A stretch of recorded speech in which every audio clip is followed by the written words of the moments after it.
Hello and welcome to the Cameo Show. I'm your host, Cameo, and today's episode is a solo episode. It's just me here with you, and it's actually off the regularly scheduled programming because I have a personal story from over this past weekend that I want to share with you. For those of you who are new here, normally my husband Greg, who's my co host, joins us, or we have a guest who's sharing their experience or expertise. But today, this podcast is all about just being real and saying, hey, here I am, here's me, here's the experience I just had, and you might find yourself in the same position at some point. So, with that being said, I know I don't need to preface it with this, but I'm going to anyway. This is definitely not meant to be a preachy episode. I never want it to be about that. It is always about sharing our experiences so that we can learn from each other and feel less alone.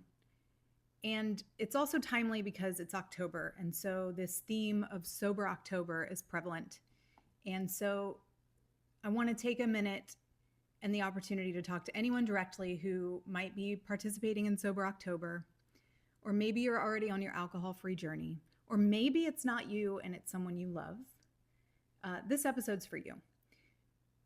For those of you who don't know, I have been alcohol-free. I've been sober for over 10 years, and my husband has been over 11 years sober. So we're no stranger to living an alcohol-free lifestyle and the challenges that sometimes present themselves. And that's exactly what this is about. So this past weekend, we celebrated our 18th wedding anniversary. Actually, it's not here yet, but we celebrated it over the weekend because, life, scheduling. And we decided to just take a short little trip up to Tampa to see our favorite band and stay in a hotel and just have a little Cameo and Greg night away. We had some tacos, and before we went out to see the band, we stopped into Publix to get a cake for later and a bottle of alcohol-free champagne. Because in true Cameo fashion, I was running out the door when we left because I'm always running behind somehow. I don't know how.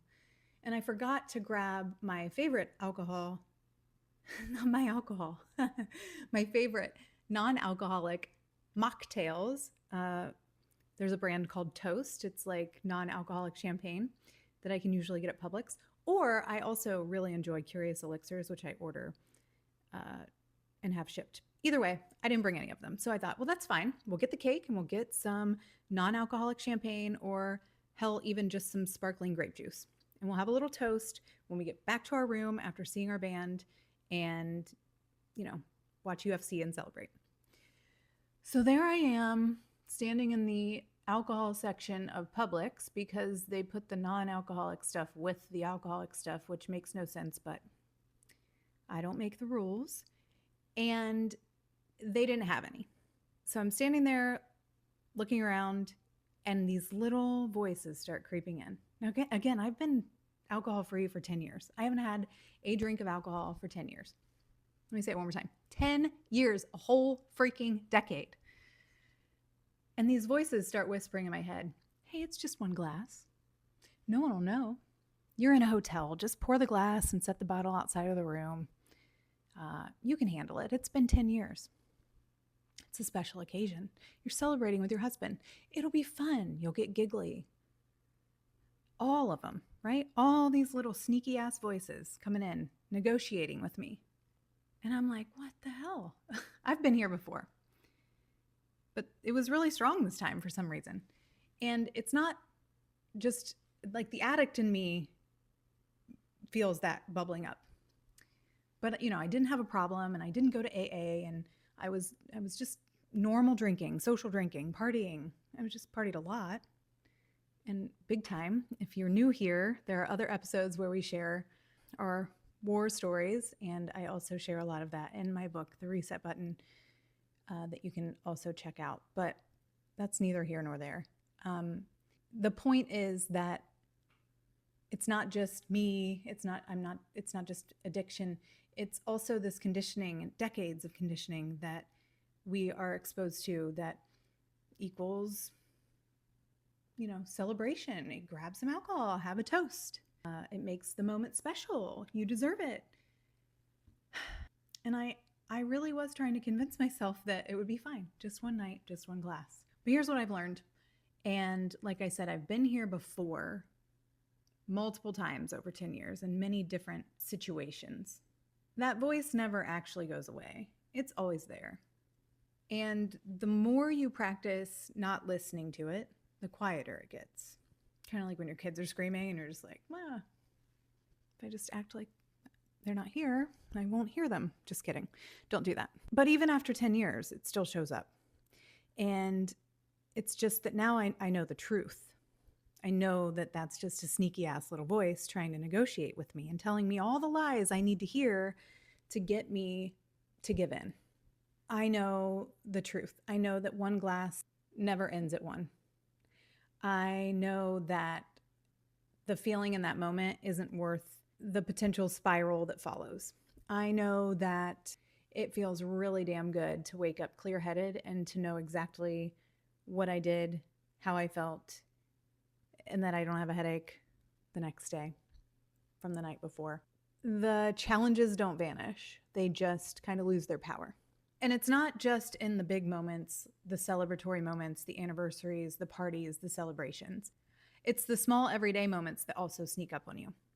And so I'm sharing this because if you are on an alcohol-free journey, whether it's just a break or it is a lifestyle change for you,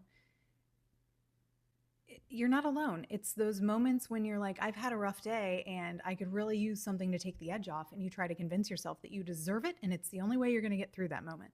It's sitting at dinner when the server says, hey, do you want to see the wine list? Or would you like to make that Shirley Temple a naughty Shirley Temple? Someone asked me that. I'm like, no, that's weird. Anyway, sorry, no judgment.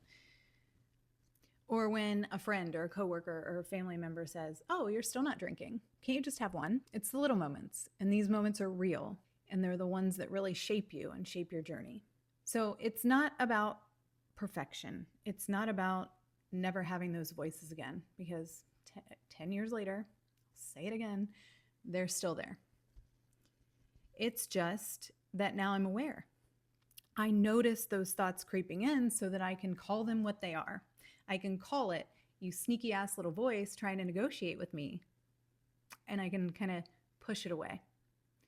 And there are moments over the last 10 years, especially the tough moments, where that's been difficult and challenging. They've just gotten quieter. So whether you've stopped now, short term, long term, because you have a problem, because you have health concerns, because you love someone else, because you want to be an example for your kids, mental clarity, whatever it is, maybe you just want to see what it's like to not drink, to just say no at happy hour and see how you respond, how people around you react, what your own visceral reaction is. It might surprise you, but just know that you're worth it, and it is worth it. The decision, the break, the opportunity that you give yourself. And you're the one in control in that moment and every moment after that.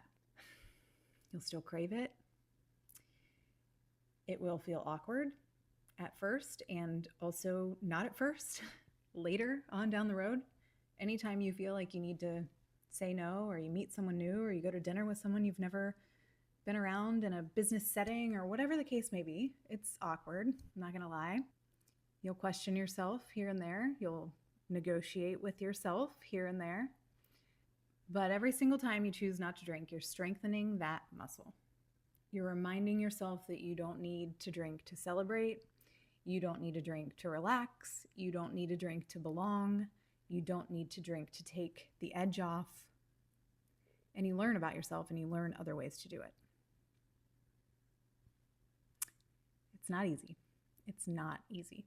So yeah, even after a decade, I still get those moments. And I know that if this is your choice, you're having those moments too. In the weak moments, don't give in. Keep going. Keep taking it one day at a time.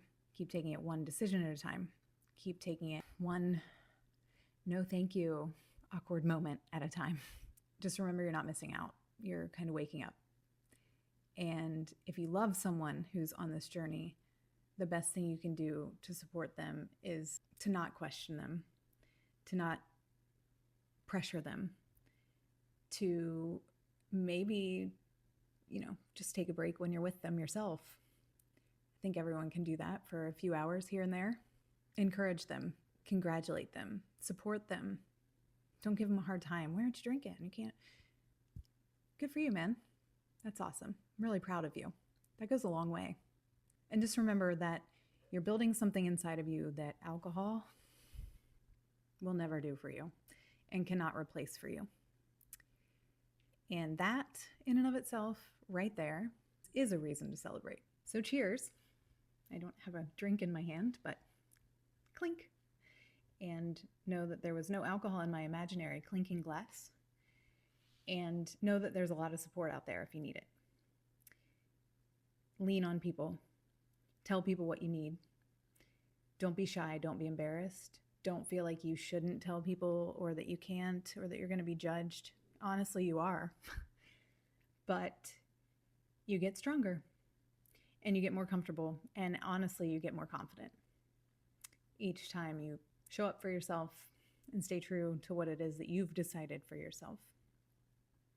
I won't even get started on health benefits, consequences, all the things. That's not what this is about. This is about saying I'm still right there with you if you're new to this journey a decade later, and I would venture to guess that people who are 2 decades into their sobriety still have these moments, and on and on and on, and you can do it.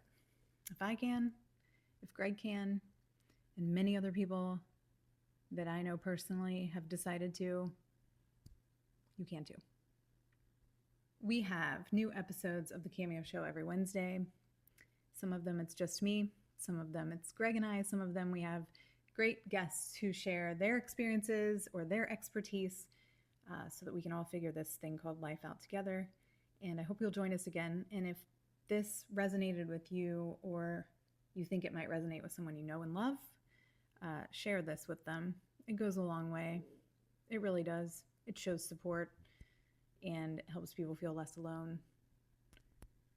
And know that there are options and people out there that care.